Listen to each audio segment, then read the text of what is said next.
sa akin masama.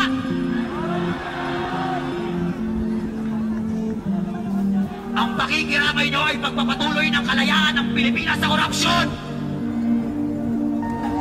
Pababain, tanggalin, at pagbayarin lahat ng kasali sa pamamalakan ng korupsyon. Hindi ko na kayo iisa-isahin. Lahat kayo! Dahil ito ang tunay na boses ng Pilipinas.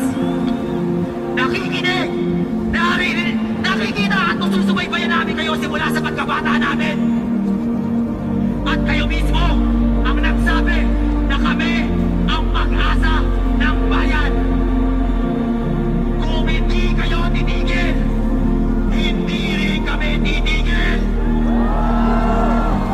Kung hindi nyo kami makikinggan, wala nang pag-asa ang Pilipinas. Kung hindi nyo kami pagbibigyan